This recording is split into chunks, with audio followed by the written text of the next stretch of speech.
Graças e paz, irmãos. A voz já está começando a dar trabalho. E ainda tem amanhã. Então qualquer coisa, amanhã vai ser em Libras e Alan vai traduzir.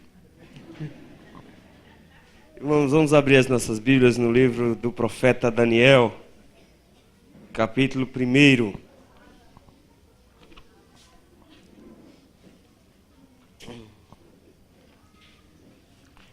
Nós vamos ler somente 2 versículos, mas nós vamos tentar abarcar um pouco dos 6 capítulos históricos de Daniel. Daniel, capítulo 1, nós vamos ler os versículos 8 e 9.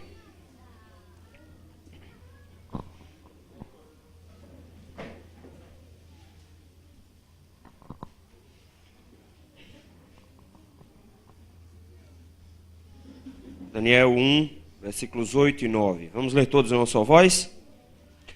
Resolveu Daniel firmemente não contaminar-se com as finas iguarias do rei, nem com o vinho que ele bebia. Então pediu ao chefe dos eunucos que lhe permitisse não contaminar-se. Ora, Deus concedeu a Daniel misericórdia e compreensão da parte do chefe dos eunucos. Vamos orar? Senhor, muito obrigado por tudo, Senhor. Obrigado, meu Deus, pelas chuvas que caem, bênção do Senhor. Obrigado, meu Deus, porque estamos todos aqui reunidos na sua presença, desejosos, meu Deus, de conhecer mais do Senhor e sermos por Ti, ó meu Deus, aperfeiçoados para toda boa obra. Senhor, abre as nossas mentes, fala-nos ao coração, ilumina-nos, ó Senhor, para que sua voz seja ouvida. No nome de Jesus é que nós te rogamos. Amém. Bem, nós já descobrimos que para uma vida de integridade é preciso, em primeiro lugar, olha a água. Para uma vida de integridade é preciso, em primeiro lugar, conhecer ou encontrar-se com Cristo realmente, sinceramente. Sem um encontro real com Cristo, não é possível viver uma vida de integridade, e sim uma vida de hipocrisia, já que nós aprenderemos um comportamento cristão, mas não teremos um coração cristão. Cristo, então, em nós, nos faz abrir mão da nossa justiça própria e nos faz agora novas criaturas moldados conforme a sua própria imagem. Mas nós vimos ainda que uma vez agora transformados em nova criatura, precisamos ser moldados conforme a imagem dele, e a fonte de informação que nós temos para nos moldarmos a ele não é o nosso próprio coração, as nossas próprias ideias, mas aquilo que parte das Escrituras. Daí, com base nas Escrituras, nós pretendemos então viver uma vida de integridade, fazendo o que nós vimos ontem à noite, desejando a piedade. Desejando a piedade, vivendo então numa busca pelo amor constante, divino e verdadeiro.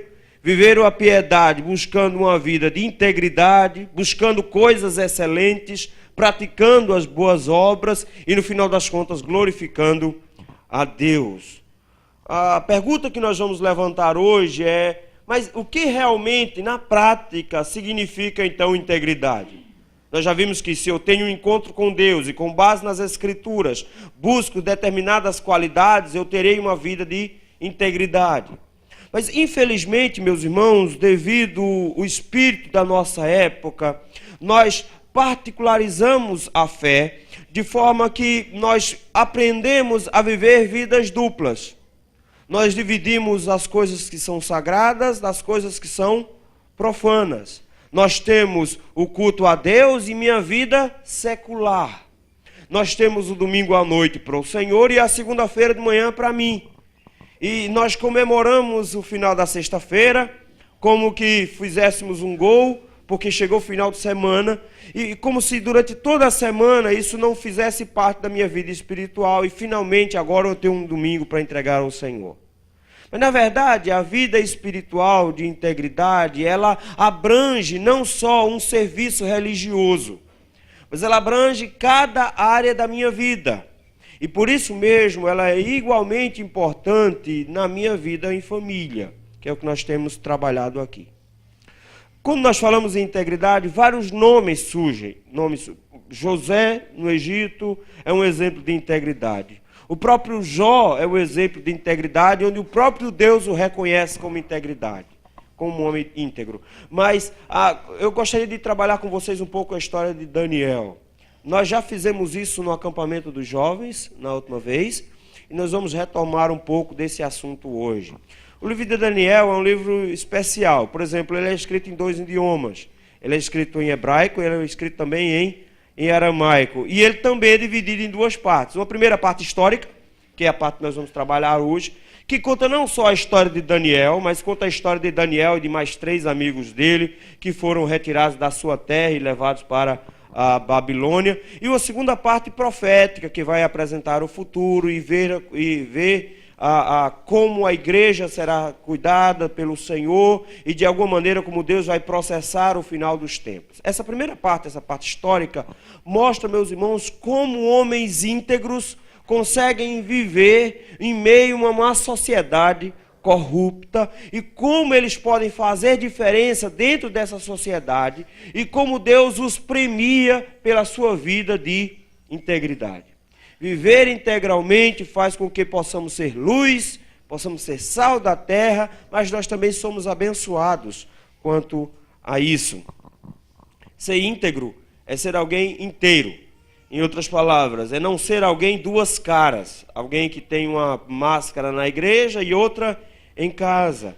E nesse sentido, Daniel é um exemplo fantástico. O que aconteceu aqui, na verdade, é que Nabucodonosor, quando invade Jerusalém, Samaria, e ele leva um grupo cativo, porque a estratégia naquela época era, tirando o povo da sua terra, eu tiro a sua religião, eu tiro a sua cultura, eu desmancho a estrutura social, e com isso fica muito mais fácil dominar.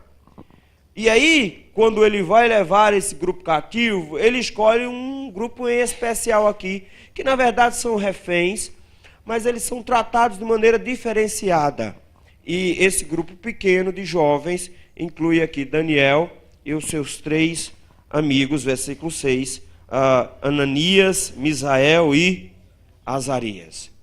Eles são escolhidos, meus irmãos, e eles passam agora a viver um dilema, que é viver com integridade num país idólatra e corrupto. Como viver numa sociedade como essa? E eles então vão nos mostrar o que significa viver com integridade. Viver com integridade, meus irmãos, em primeiro lugar, significa ser íntegro consigo mesmo. Olha só o que acontece. O texto vai nos dizer no capítulo de número 1 que, chegando lá, eles são escolhidos de forma especial e diferenciada.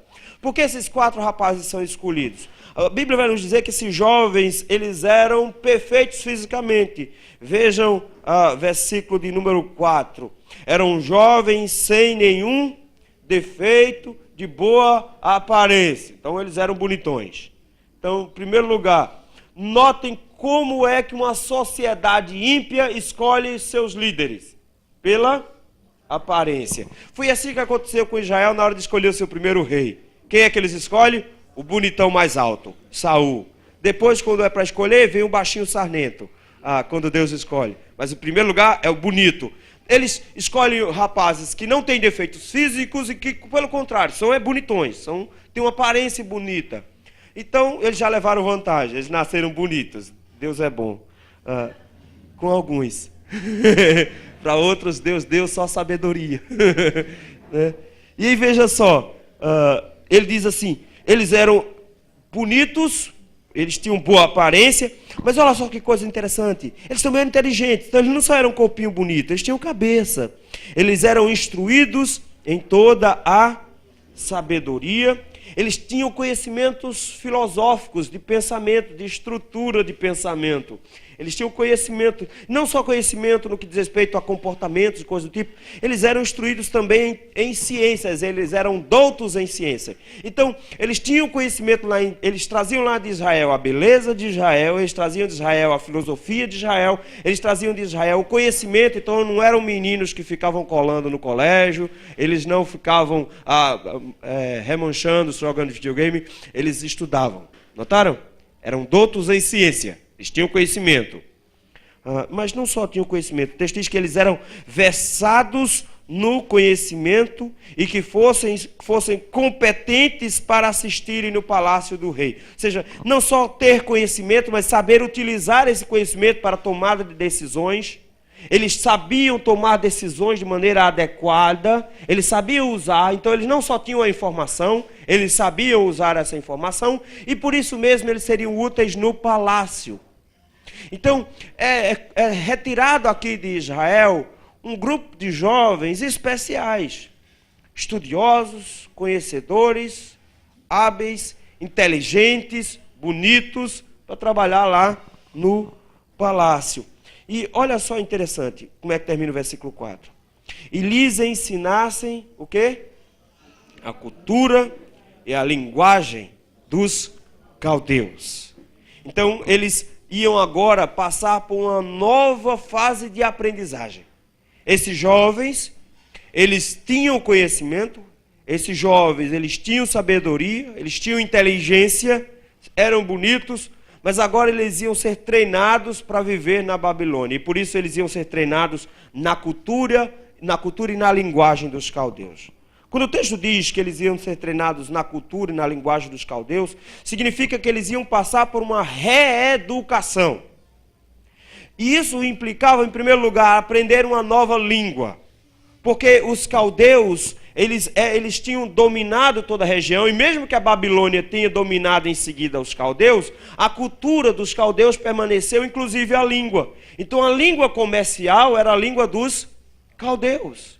E eles precisavam dominar não só a língua principal na Babilônia, mas a língua comercial e de vários menores dialetos. Então, o que é que Daniel e os amigos vão fazer lá na Babilônia? Aprender línguas.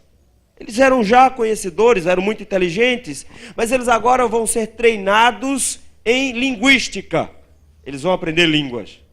Mas não só línguas, eles vão aprender a cultura dos caldeus.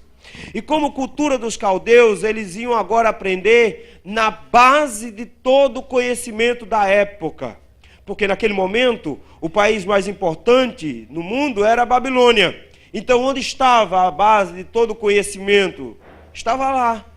Eles tinham muito conhecimento em arquitetura, tinham muito conhecimento em astrologia e astronomia, conheciam muita coisa. E por conta disso, Daniel precisava aprender sobre isso. Eles agora serão instruídos em como planejar, em como organizar estruturas de guerras, estruturas físicas, monumentos. Eles vão aprender como funciona a cultura, como funciona a relação das pessoas. Eles vão aprender sobre os astros, a mitologia. Eles vão aprender tudo isso.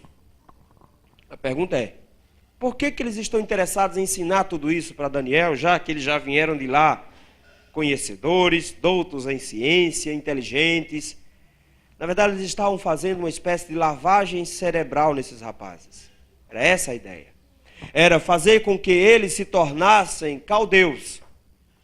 A ideia agora era tornar esses rapazes tão conhecedores, era como se dissesse assim, eles foram crentes a vida inteira, vamos botar eles na faculdade para torná-los ateus. Então vamos instruí-los, ensiná-los a ler os astros, vamos ensinar a nova maneira de enxergar o dilúvio, já que os caldeus tinham uma ideia de dilúvio. Vamos ensinar para eles como é que o mundo foi formado, não foi pelo Deus deles, foi de outro jeito. Vamos ensinar toda a nossa mitologia, os nossos deuses, quais são os poderes que os nossos deuses têm. Eles precisam aprender a ser caldeus, eles precisam aprender a ser babilônicos.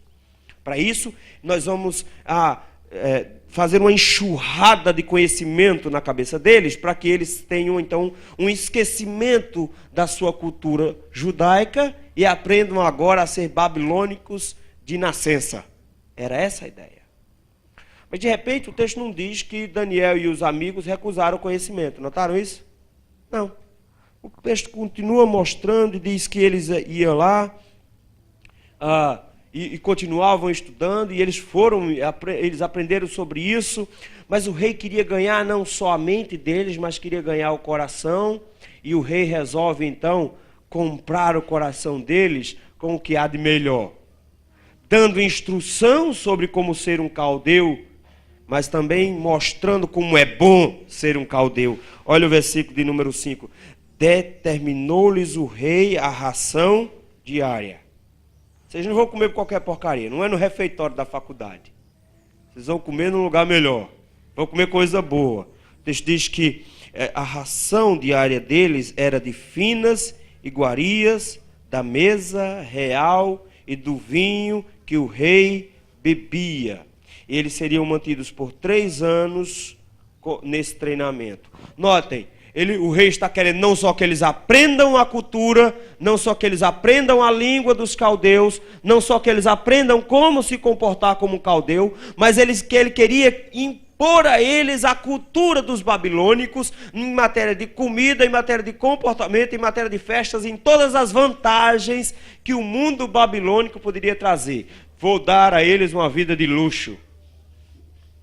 E aí? Topa? Os rapazes e as moças aqui, que tal ir estudar em Harvard?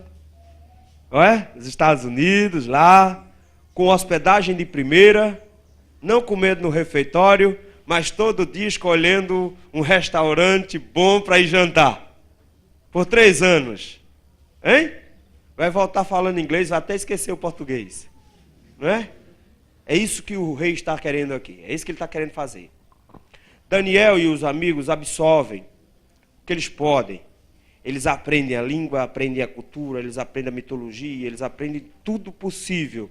Mas chega uma hora que eles dizem, espera um pouco. Existe uma base que nós temos que nos leva a parar em determinado nível, que é a Escritura Sagrada. De repente o texto nos diz que eles param, e versículo 8 diz, resolveu Daniel firmemente não contaminar-se com as iguarias do rei. Daniel até aquele instante entendia que ele conseguia discernir entre o que era verdade e aquilo que os caldeus acreditavam. Ele dizia, eu consigo ouvir sobre a teoria da evolução de Charles Darwin, sabendo que isso é uma mentira e que Deus criou todas as coisas. Eu consigo ouvir sobre as filosofias da época, eu consigo ouvir sobre todos os meus professores marxistas me explicando o mundo, mas eu sei que a maneira deles enxergarem o mundo está equivocada. Eu saberei explicar essas teorias, mas eu não vou crer em nenhuma delas. Eu sei absorver o conhecimento, mas eu não preciso me comprometer com esse conhecimento. Mas no momento em que ele se depara com o luxo que o rei o oferece, ele entende que tem regras bíblicas que serão quebradas nesse instante. A Bíblia não me proíbe em aprender tudo que o mundo tem para me ensinar. Mas a Bíblia me proíbe em me envolver com tudo aquilo que o mundo está envolvido. Aí ele barra. Ele fez isso. Mas das finas iguarias do rei, eu não vou me contaminar. Por que não? Porque, meus queridos, a Bíblia era muito clara quanto à dieta de um judeu. E ele diz, a Bíblia não diz nada sobre aprender a cultura dos caldeus. Eu vou aprender. A língua deles, eu vou aprender. O que eles creem, eu vou aprender. Mas na hora de comer a comida, eles, não, agora espera aí. Para viver de forma íntegra, eu preciso andar conforme as Escrituras. E a comida deles não é feita conforme as Escrituras. Pelo contrário. Eles não tinham nenhum preparo especial para a comida. E judeu, por exemplo, não comia porco. Não comia nenhuma carne feita no sangue do animal. E tinha uma série de regrinhas que a própria Escritura tinha determinado. Ele chega e diz, não, nós não vamos fazer isso.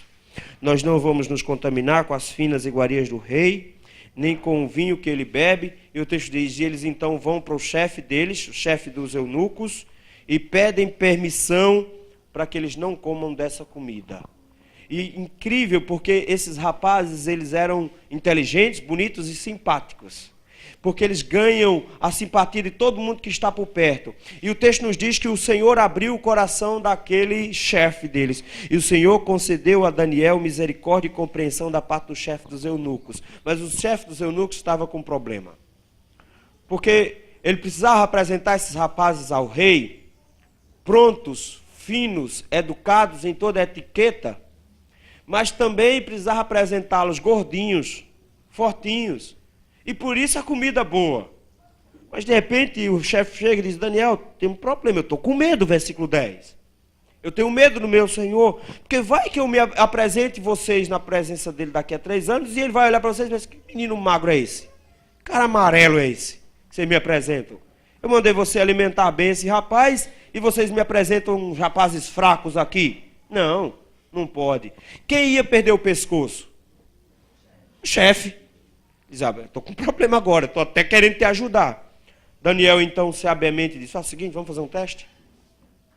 Eu como a comida, e meus amigos comem a comida que nós quisermos. E aí depois vocês fazem o teste.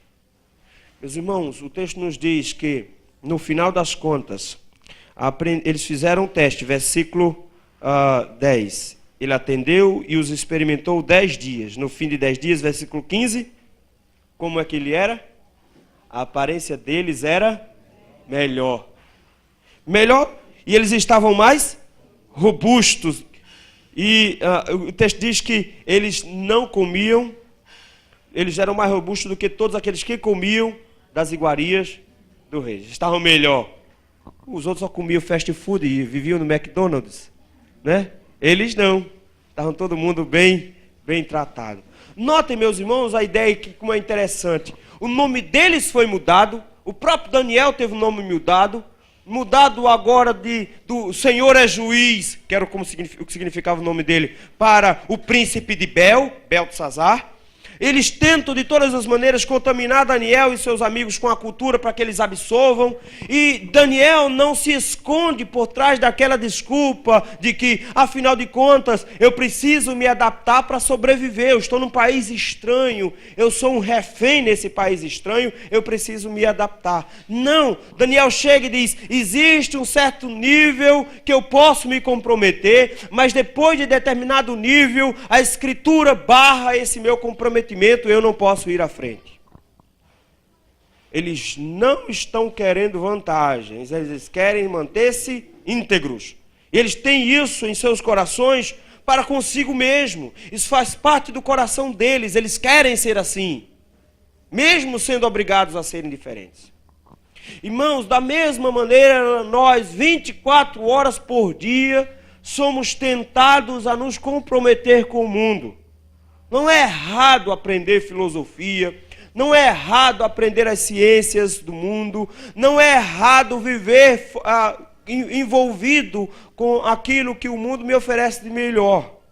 Nós não somos um grupo de monges que se escondem no meio de um deserto para não experimentarem as coisas do mundo. Pelo contrário, nós sabemos que toda a verdade é a verdade de Deus. Todas as coisas bonitas que o homem faz, foi Deus que deu a ele a sabedoria para fazer. Deus deu instrução aos homens para cuidarem na medicina, para aprenderem ciência, para construírem belos prédios, belas estruturas, para poder aproveitar a natureza, melhoramentos genéticos.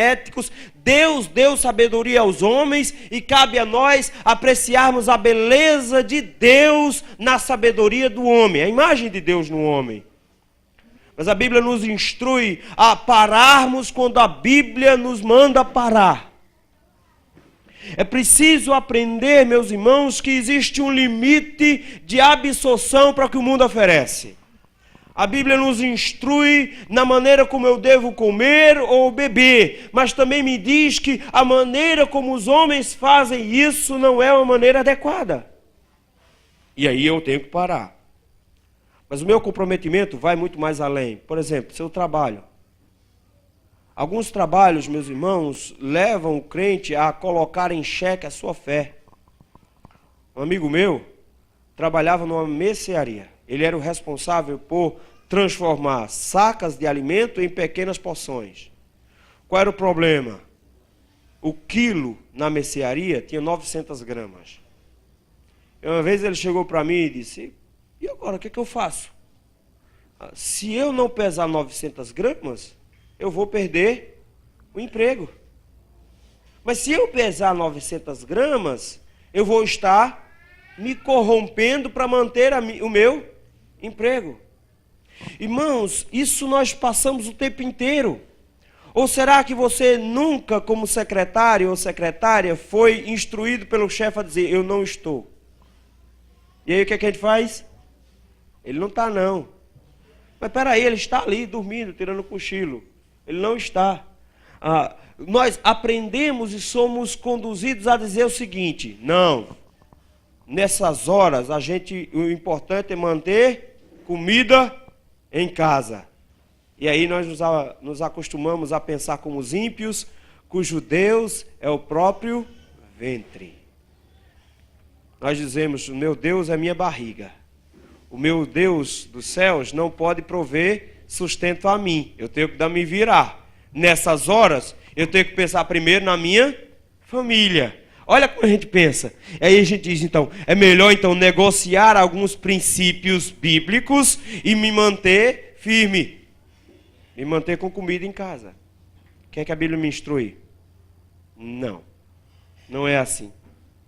Se é para me comprometer, eu abro mão de tudo aquilo que eu tenho, para não abrir mão da minha integridade. Para comigo mesmo. Para comigo mesmo. A história de José é incrível, porque José também era bonitão. Parece que Deus resolveu que alguns seriam bonitos e especiais. Mas para José foi um problema. Porque a mulher de Potifar não era flor que se cheirasse. O próprio texto faz questão de mostrar isso. Ela provavelmente já tinha colocado tanta gaia em Potifar que, coitado, ele já era até acostumado com isso. E de repente ela se vê com um rapazinho bonitinho, como se diz no interior, cheirando a leite. Ela se engraça pelo rapaz, começa a dar cantada nele, e o que é que ele faz? Não. Mas espera aí, e os hormônios, a flor da pele de um rapaz novinho e não casado? E daí? O hormônio é de bicho, ele é crente, né? Ele chega, não. Aí ela continua dando uma cantada nele, ele, não. Aí um belo dia ela diz, hoje é feriado, gente, todo mundo vai para casa. Só não avisou a José que era feriado. Quando ele chega lá, está ela, vestida com a camisola do amor, ataca José, e o que é que José diz? Pecaria eu contra meu Deus e contra aquele que me deu uma oportunidade? Não. Corre, ela segura a roupa dele, ele deixa a roupa, corre nu, mas não fica. Não é situação difícil? Mas Potifar já sabia que a situação não era boa. É tanto que ele faz aquela cena de marido traído. Que coisa horrível! Esse homem, naquela época ele tinha o direito de matar José. Mas o que é que ele faz? Prende José. E não só prende José, o texto diz que ele coloca José na cadeia VIP. Porque ele é colocado na cadeia do palácio. Era prisão de primeira, era o José de ser, o José genuíno, foi para lá, era para lá que ele foi colocado numa cadeia boa. Ele está dizendo, meu filho, eu não posso fazer, tenho que dar satisfação ao povo, né? Então eu não vou matar você, coloca você nessa cadeia que tem frigobar, tem tela grande, você vai ficando por aqui. Coloca José numa cadeia excelente, porque ele sabe a praga que tem em casa. Mas notem, meus irmãos, a ideia é, José perdeu a sua liberdade, mas não comprometeu a sua integridade. Para com ele mesmo. Ele entende, meus irmãos, e a mesma coisa Daniel faz. Ele entende que existe um limite, o limite imposto pela palavra de Deus. E de repente ele chega agora e diz, eu preciso me manter íntegro, porque isso significa a integridade. É buscar a integridade comigo mesmo. Em segundo lugar, o que significa, então, viver de forma íntegra? É viver em integridade não só para consigo, mas também para com os outros. No capítulo 2, a partir do versículo 24, nós temos problemas começando a surgir. Porque esses jovens são exaltados dentro do reinado, E no versículo 24, o texto nos diz que Nabucodonosor tem um sonho, e esse sonho é um problemão, porque vem tudo quanto é sábio, ninguém consegue saber o que é, porque o rei fez um negócio meio esquisito. O rei disse, eu tive um sonho. A pessoa, eu sei interpretar, eu sei. Porque todo sábio da Babilônia tinha estudado sobre isso. Eles tinham uns livrinhos que, lembra, já viram esses livrinhos? Interpretando o sonho. Os babilônicos tinham um negócio desse. Se você sonhar com boi, você joga no bicho. Já viram esse negócio? Né? Minha mãe fazia isso. Quando ela dizia, sonhei com cobra, vem tentação. Cobra é tentação. Né? Aí, veja, eles tinham isso. Aí o que é que o sábio chega e diz? Conta o sonho, rei. Ele diz, não. Vocês são espertos? Vocês vão me dizer o que eu sonhei. Aí ficou complicado. Porque eles tinham que não só dizer o que significava, mas parece que nem o rei sabia o que tinha sonhado. Toda noite o rei acordava assustado, mas nem ele sabia o que tinha sonhado. Aí o resultado, o rei disse, vou matar todo mundo, versículo 24. Mata todo mundo, não tem nenhum que preste aqui. Vem Daniel, versículo 25, na presença do rei, e o texto nos diz que Daniel não vai só interpretar o que o rei sonhou, mas de repente o texto diz, versículo 28, mas há um Deus no céu, o qual revela os mistérios, pois fez saber ao rei Nabucodonosor o que há de ser nos últimos dias. Olha que coisa incrível, ele chega e diz, olha rei, veja só, ninguém vai saber dizer, mas tem um rei nos céus, tem um Deus que está lá nos céus, e ele revela tudo. E aí o que ele faz? Ele diz, eu sou com as vaquinhas, né? O senhor sonhou aqui com umas coisas estranhas, mas no final das contas o que ele quer dizer é, o Senhor vai revelar do seu leito aquela história da estátua com pé de barro, com cabeça de ouro, e tal. Isso aqui significa isso, significa aquilo, e aí ele revela para o rei. No final das contas, ele mostra o seguinte, o meu Deus a quem eu sirvo faz diferença no dia a dia. Ele mostra que a integridade dele serve não só para ele, mas serve para os outros. E como consequência disso, olha o que acontece. O Senhor o exalta e o rei Nabucodonosor, versículo 46, diz assim, se inclinou e se prostrou com o rosto em terra perante Daniel e ordenou que ele não fizesse ofertas de manjares e suaves perfumes, e reconhece dizendo, o vosso Deus é o Deus dos deuses. Lembra que nós vimos ontem, Daniel agora ele é um homem íntegro, se apresenta em integridade diante do Senhor, e o Senhor o exalta, fazendo que no final das contas, pelas boas obras de Daniel, quem seja louvado? Deus é glorificado. Capítulo 4, o rei fica doido. E o Senhor quer humilhar Nabucodonosor, e o humilha de uma forma terrível. Porque já imaginou, o rei, em toda a sua pompa, toda a sua riqueza e toda a sua glória, cercado de ouro e bens, a pessoa mais importante, aí você vai encontrar com o rei. Aí, por favor, eu tenho uma audiência com o rei. Onde é que o rei está? Está lá fora. Aonde? Que eu só vi um homem pelado lá comendo capim. É ele mesmo. É ele lá fora.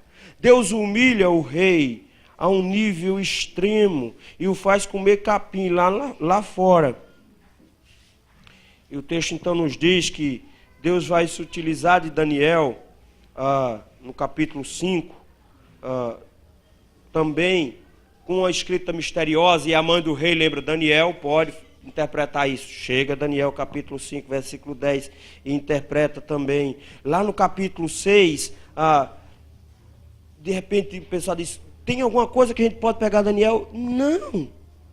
Não tem nada, porque até eles mesmos reconhecem, versículo 4 do capítulo 6, os príncipes, os sátrapas procuravam ocasião para acusar Daniel, mas não puderam achá-lo, nem culpa alguma. Veja, ele era inculpável, porque ele era fiel e não se achava nenhum erro em sua vida, nem culpa.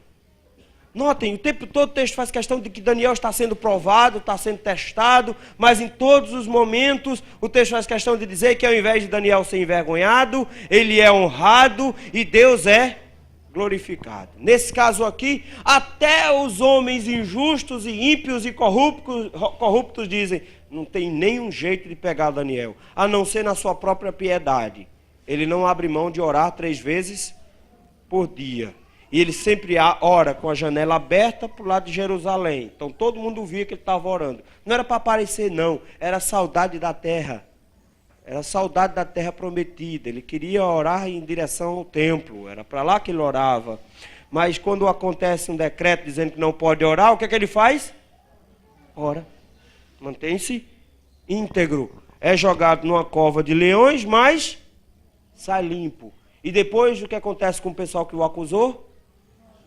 Vai ser jogado na cova dos leões também. Para provar que os leões não estavam com barriga cheia, por isso que não comeram Daniel, o texto diz que antes dos camaradas chegarem no final, os leões já tinham trinchado tudo. Estavam tudo de jejum, coitado. Enquanto Daniel ficou lá dentro, eles ficaram de jejum. Estava na hora de matar a fome.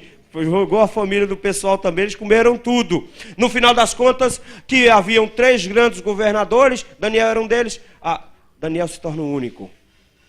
Deus honra Daniel, porque Daniel apresenta integridade não só para ele próprio, mas no meio da sociedade, e Deus o abençoa com honrarias. Precisamos entender, meus irmãos, que viver de forma íntegra é viver não só para o meu coração, sabendo que eu estou fazendo o que é certo conforme as Escrituras, mas também fazer o que é certo mesmo quando a pressão externa nos obriga a fazer o contrário. Porque no final das contas, Deus será glorificado. Algum tempo atrás, as pessoas ficaram assustadas quando um jogador conhecido lá nos Estados Unidos se recusou a jogar no dia de domingo. Veja, era a oportunidade dele. Ele ia se sair muito bem. Ele não foi. A mesma coisa fez um corredor. Se recusou a participar de uma corrida porque era no dia de domingo. Aí você pode dizer, coitado, jogou a carreira dele no lixo. Acabou com a vida dele. Que coisa.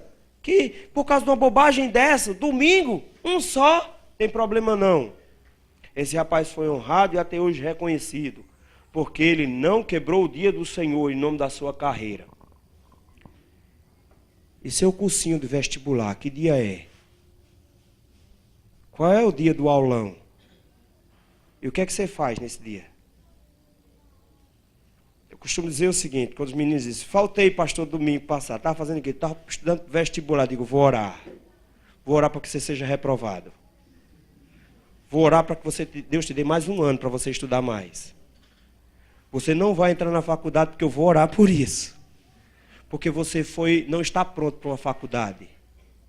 Você está comprometendo um princípio bíblico em nome de um estudo. Não é assim que funciona.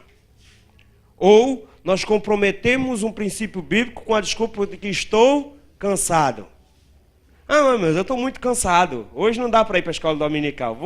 Vou descansar. Dorme a manhã inteira. O problema é que quando você dorme mais de 8 horas, o seu corpo, ao invés de descansar, adivinha o que ele começa a fazer? Se cansar. Aí você fica sonolento o dia todinho e finda dormindo à tarde e perdendo o horário do culto da noite. Cansou-se ainda mais. Na segunda-feira está um caco. Notem, quando nós abrimos mão do dia do Senhor para o nosso próprio prazer, para o nosso próprio deleite, nós estamos nos comprometendo com o pensamento do mundo, onde eu sou mais importante do que o meu Deus. O dia do Senhor não é o seu dia de descanso, é o dia do Senhor. É dele, não é seu. Você não tem direito de usar para você. Você não tem direito de fazer do jeito que você quer.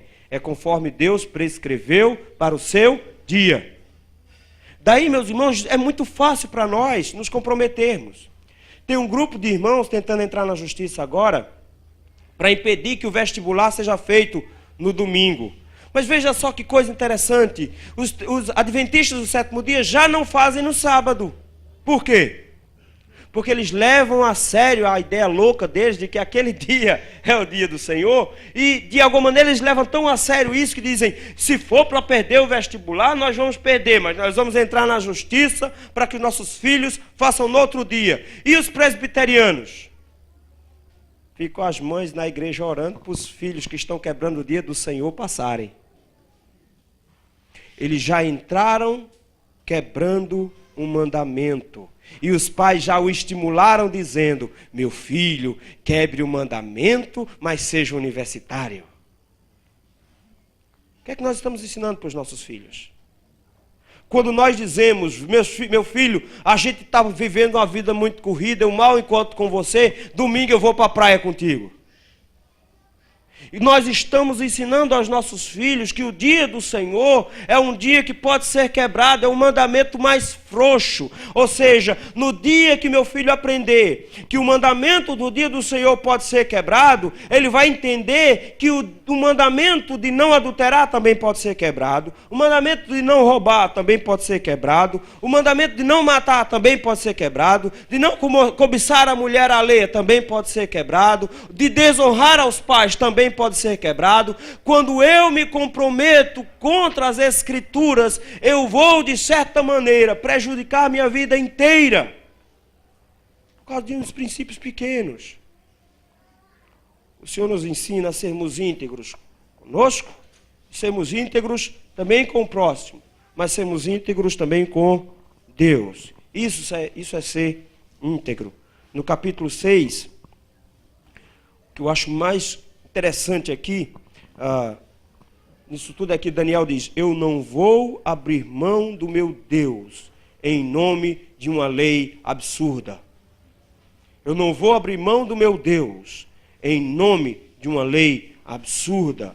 Ele continua orando, ele continua buscando o Senhor, ele continua fazendo e agradando ao Senhor, fazendo a vontade do Senhor e agradando ao Senhor, mesmo que a sua vida corra riscos.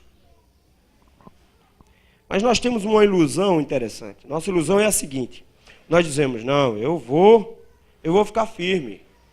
Porque se vier uma tribulação pela frente e nós formos perseguidos, pode colocar uma arma na minha cabeça. Eu não negarei ao Senhor. Sei, você não nega ao Senhor, mas quando você entra no ônibus, lá em Aracaju, eu não sei se acontece isso lá, mas em Recife acontece o tempo inteiro. Aí o cobrador diz: veja só, a passagem é 2,10. Me dá R$1 aí e passa debaixo da roleta. Aí você fala aqui: Deus é bom, já tem R$1 de sanduíche. Aí o que é que faz? Debaixo da roleta. Não é? Olha que coisa boa. Não. O que é que você acabou de fazer? Você roubou. Você roubou. Ah, mas a empresa de ônibus é rica. Ou seja, quem foi que disse que uma pessoa ser rica te dá autorização de você tirar o que é dela? Hein? Quem pensa assim é o MST. Não é o pessoal daqui de baixo, não. Tá agitado, né? Tá ajeitado o negócio. Então veja. Quem te disse que você tem direito de tirar o que é dos outros, mesmo que o outro tenha muito? Não tem. Não é assim que funciona. Ah não, pastor, mas veja só, esse nosso governo corrupto, miserável, pega os nossos impostos e fica colocando no próprio bolso. Eu não vou pagar imposto de renda esse ano. O que é que a Bíblia diz sobre imposto? Dai a César.